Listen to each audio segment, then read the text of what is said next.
एक सेठ जी ने बहुत सारे मंदिर बनवाए लेकिन कभी खुद गए नहीं। बहुत सारे पुजारी मंदिरों में रख दिए लेकिन कभी खुद ने जाकर के पूजा की नहीं।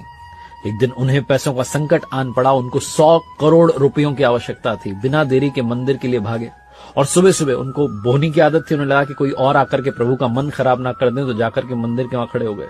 लेकिन जाकर देखते हैं कि एक भिखारी उनसे पहले आकर के खड़ा हुआ है और भिखारी आकर के कह रहा है कि प्रभु 100 रुपयों का इंतजाम करवा देना, मेरी पत्नी बीमार है, कुछ दवा का प्रबंध हो जाता तो पत्नी ठीक हो जाती।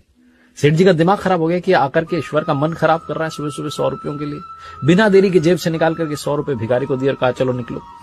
भिखारी ने भगवान को प्रणाम करके कहा क्या बात है, आपने तो पहली बार में ही प्रार्थना स्वीकार ली। और अब सेठ जी का नंबर आया। सेठ जी कहने लगे भगवान 100 करोड़ रुपए का इंतजाम करवा दो, 100 करोड़ रुपए का इंतजाम करवा दो।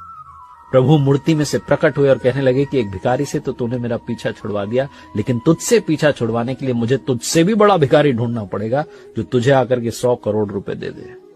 सेठ जी की आंखें भीग गई। उन्होंने कहा प्रभु ये क्या कह रहे हो, आपने इतना बड़ा ताना दिया।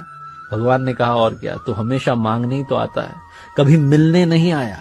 अगर मिलने आया होता तो संकट तुझ पर कभी आया ही ना होता। कहानी का सार बस ये कहता है कि मांगना बंद कीजिए, अपने आप को समर्पित कीजिए और कहिए प्रभु आप कृपा बरसाइए, सब आपकी।